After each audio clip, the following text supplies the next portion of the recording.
What's going on, everybody? This is Clint with the Die Hard MMA podcast. This podcast was filmed exclusively for odds.com. Be sure to click the link below. Check it out. We've got everything that you need over there. We've got you covered for every sport. Thank you so much for the support and good luck on all your action this week. All right. It is the main event of the preliminary card.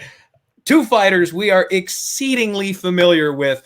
Both of these men have ruined my nights on several occasions, both for and against. The UFC legend Jim Miller, 32-15, one of the most experienced fighters on the roster, taking on Bobby King Green, the perennial favorite that just never quite looks like one, 27-11.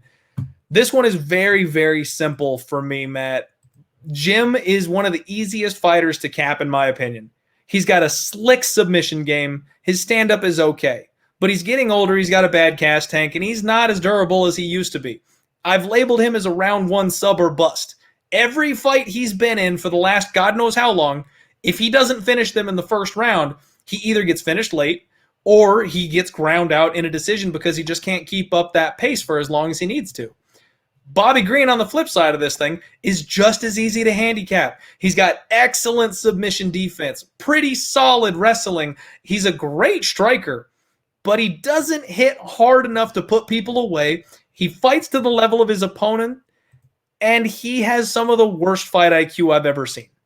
I've trusted this guy with money before, and I've lost it on him over and over and over because he just makes some of the dumbest decisions in the cage I've ever seen. Bobby Green, once again, is established as a minus 270 favorite. And I have to agree with the line because someone who is round one or bust is not going to do well against a guy like Green who's got a brick head. He doesn't get knocked out easily, who's got excellent submission defense and is capable of going 15 minutes on the feet about as easy as it gets. I mean, he'll be riding a skateboard in there. It's just fun for him. If Jim doesn't get this guy to the floor and snap his arm off in the first 5 minutes of this fight, he's going to get beaten up. And I think I'm going to go back to Old Faithful. I have bet this prop, I think, 4 times, and I have yet to hit it. I'm hitting it on Saturday, Matt. Bobby Green in round 3. I'm not going to trust this man in a parlay at that price tag. I'm not going to lay the giant wood on this man and disrespect Jim Miller because I did that once, and of course that's the fight that Jim won via first round submission. So I'm thinking Bobby Green finally gets that elusive knockout, and he finally gets it late in the fight when Jim Miller just cannot keep up with this man's pace on the feet anymore. So if anything, I'll be putting a half unit on Bobby Green by knockout. We should get a nice big plus number for that because he doesn't ever knock anybody out. And we'll probably get somewhere in the ballpark of 15-1 on that round 3 prop. And that's probably all I'm going to do. Yeah, this one's a little tricky for me. I might even pass. I'm with you, everything you said. But I thought that the from Hell Pichel fight, the last one for Jim Miller, just showed that at 37, he doesn't take shots that well, and he cannot stand and trade with anybody. But his wrestling and submission game is still as amazing as ever. You know, I sort of wish for Jim Miller that period of time that he was fighting with Lyme disease and didn't even realize it, that they could have figured that out quicker because I think his career might have looked a little different. We might have even seen Jim Miller in title fights because, boy, he went through it. He did. He lost a lot of good years. But now he's almost 38, and that age doesn't translate well when you're in lighter weight classes. You need that speed, and he was never known for his power, so it's not like he could be a power guy hanging on.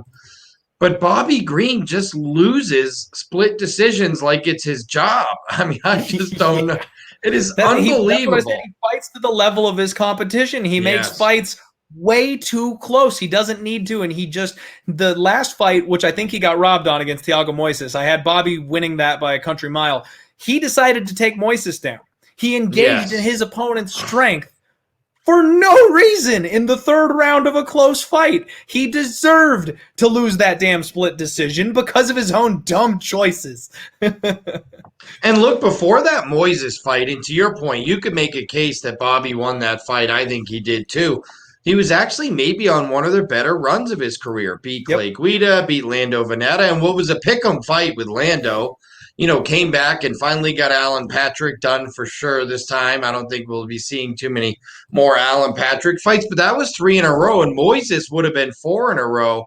And Moises was a guy coming in with momentum after beating Michael Johnson. So it's Bobby just finds ways to lose fights, and it's so disappointing. It's hard to watch sometimes. It is. I don't know how he loses this fight because I think he's really hard to submit. By the way, you want to know how tough Bobby Green is to submit for a guy who fights all the time, 3 or 4 times a year. He hasn't been submitted since 2009 versus Joe Lozon.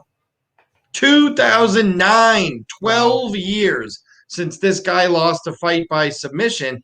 I don't think Jim Miller is going to be able to do it here because I just think Bobby Green's submission defense is so good at this point in his career. So then how does Jim Miller win the fight?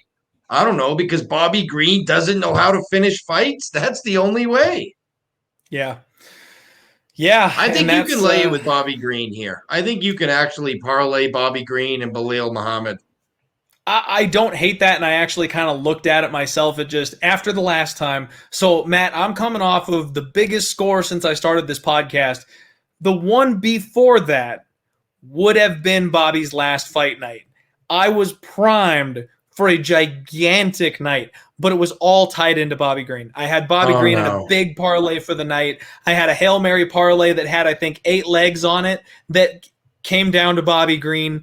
And the fact that he lost that split decision, my night went from being epic to, I think, being like a -1 unit loss. Like it was that big of a swing because he had all my big bets tied into him. And that's the night that I said, I'm never parlaying Bobby Green ever again.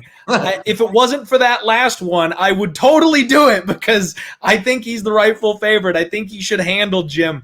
But again, I've gone against Jim a couple times before. And when I do that, every once in a while, he shows up in that first round. So I'm saying Bobby Green. The pick is Bobby Green. I might get a little fancy and hate myself for it, taking the inside the distance or the round 3 prop, but that's all I can do. I can just sprinkle Bobby Green because I can't trust him with my money again. I still think Jim takes a pretty good shot. I mean, Vink Pichel can bang, and I think Jim Miller took some big shots in that fight, and he made it all 3 rounds. Yes. So the thing with that, Matt, is I actually prefer Bobby's style for that. He hits pretty damn hard. And he's a volume guy. And I think that's what's going to do it. When you're tired, if you get hit with one big one and you just, like you got a minute to kind of shake your head, get the cobwebs clear, you can survive that. When it's a 4-punch combo, when it's a 3-punch combo, and then it's a 6-punch combo, and the whole time you're still just like doing this thing. That's how I think this is going to add up. I think it's going to be an accumulation of damage. And I think an older Jim Miller just won't be able to hang. And that's why I like the round 3 spot, because I don't expect... Now, Bobby's been close to finishing several of his fights in round 3. I've been watching extremely closely at his last couple fights. He's been this close to getting it done in the 3rd round multiple times. But that volume style, it wasn't the right opponent. They've had enough gas in the tank. They've been durable enough to get through it. I have questions about Jim's durability and his gas tank. So when this fight gets late, I think he's the perfect guy to get volumed up by Green and then finally go down. Yeah, that's probably good.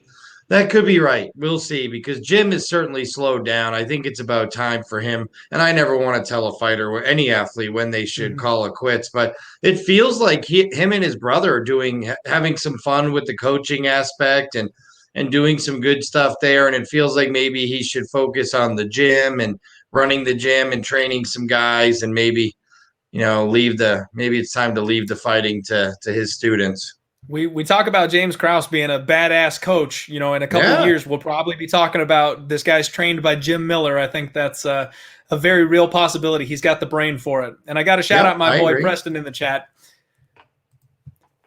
Bang, bang. That's his thing.